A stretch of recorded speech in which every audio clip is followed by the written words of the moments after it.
G'day guys, Soulgrasp here, taking you through my first installment of my Power Auras guides. Now, as you can see, I'm on my Warlock. I'm going to probably use the Warlock pretty much for this first guide, I guess, for Power Auras.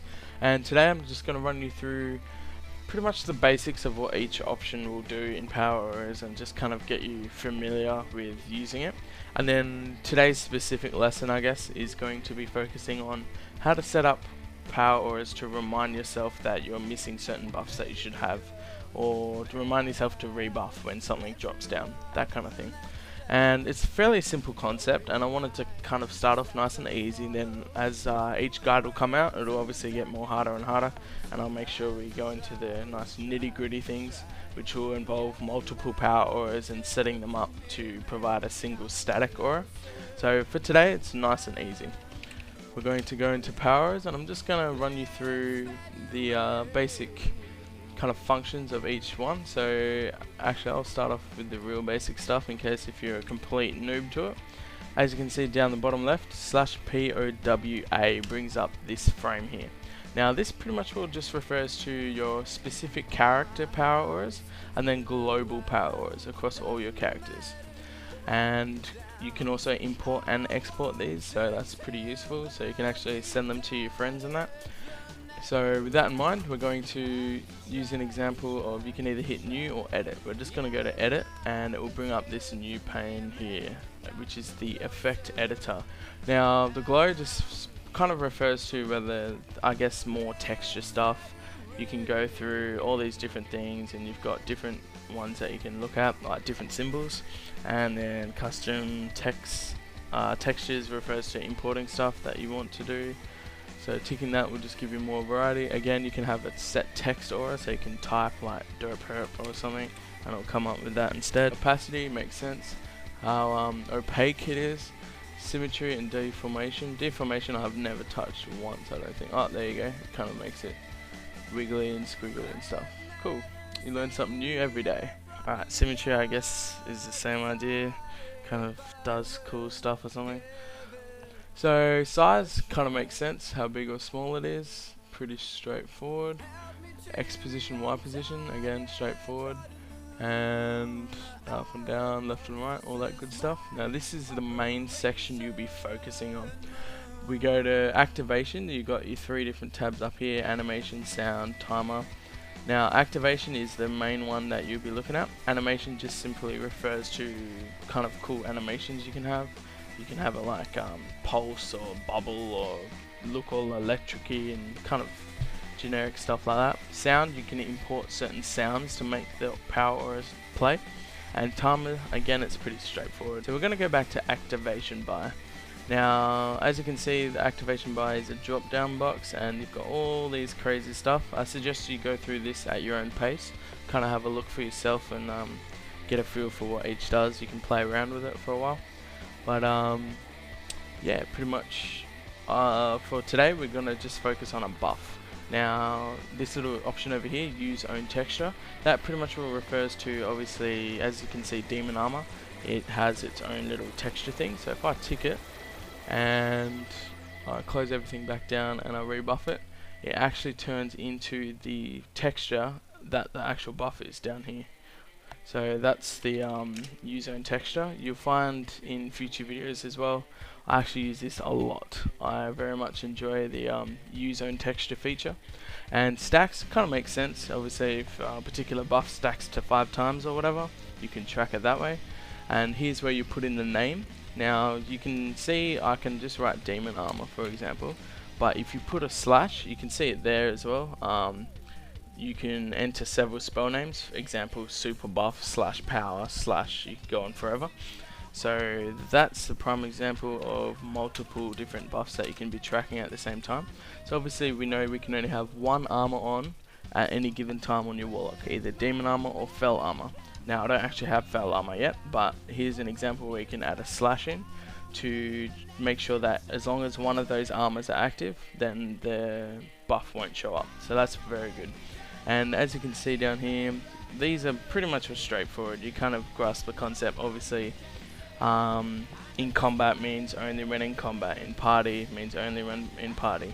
You have multiple options, so keep that in mind. As you can see when you hover over it, if it's clear, it means you just completely ignore the fact that you're mounted or not. If it's ticked, the power aura will only show when you're mounted. If it's crossed, it will not show when you're mounted. So the main one you generally use this for is in combat. So if you want certain buffs to only show when you're in combat, here's a prime example when you'll either not tick it or tick it. Same idea with focus or enemy target or friendly target. It's very versatile with what you can do. And down here as well, you see spec 1, spec 2. Next up, we're going to actually have a look at how to set this particular thing up. So as you can see, if I completely delete this, and we'll go make it from brand new fresh one. Glow or not glow, you can kind of choose. It just makes it look a bit different, I guess. And opacity again, I'll have it nice and high. So I'm going to shrink down the size a little bit.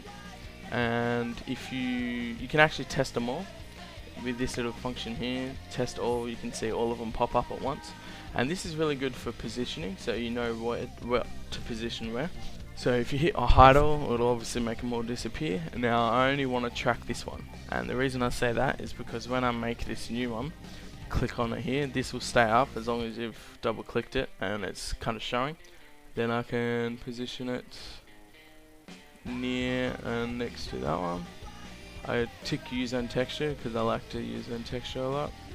Then you can kind of position it near it, so you know it's tracking that kind of thing. So again, you type in demon armor space fell armor because we want to track fell armor as well, as long as one of them are active. And the key to setting it up so when it's not showing is invert. So it pretty much will invert any logic behind a particular power aura.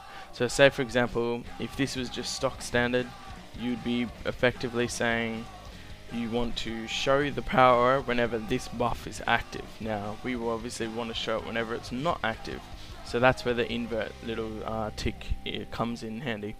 So as you can see, we've set up our name. We don't need to worry about stacks. We've got it all positioned the way we want it, and we've got it active for both specs, and we've made sure we've inverted it. So now if we close everything down, this will stay up because I don't have Soul Link active, but we're not going to worry about that. So I'm going to hit Demon Armor. As you can see, it disappears and pops up because I have Demon Armor on. As soon as I right click Demon Armor off, it'll show up saying, hey look, Demon Armor is not active. Then you can re-hit it and it will disappear again. Now the reason I want to also go through Soul Link with you is because with Soul Link, if we have a look, and it's the same idea, I've positioned it where I want, I've got the opacity how I want, all the positioning of it is all sweet and dandy, and I've got the invert ticked and it's all good there. Both specs, yep, it's all looking fantastic. And Soul Link, yes, that's the name of the buff, so everything's looking all good. But here's a tip for buffs that concern your pets as well. As you can see here, if I buff Soul Link, it's all good. As soon as I mount though, my pet disappears. And when my pet disappears, technically I don't have Soul Link. So it comes up and it kind of made me a little frustrated. So what I do in this situation is I don't want to have to see this in my face all the time whenever my pet's not out because I'm mounted up. So what I do is if you go into Soul Link, instead of having the way it is now, you click this little unit name.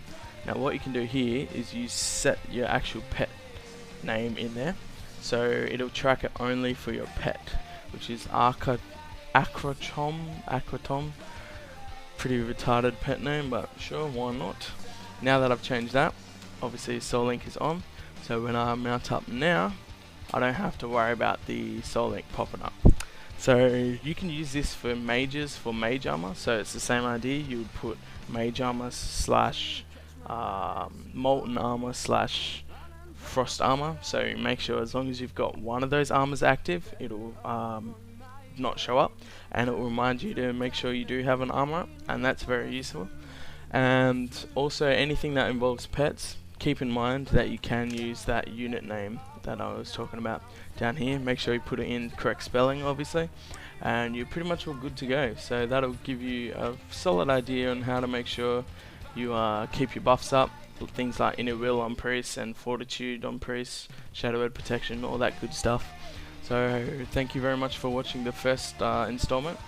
keep an eye on the channel. Over the next few days I'll probably pop out another one, and we'll look at another section of powers, probably tracking certain buffs. So we'll look at trinket procs and certain buff procs for your talents, stuff like that. So make sure you like and favorite the video. I can't begin to explain how much of a huge help that makes, and definitely helps promote the channel. So thank you very much for watching, guys. Have a good one.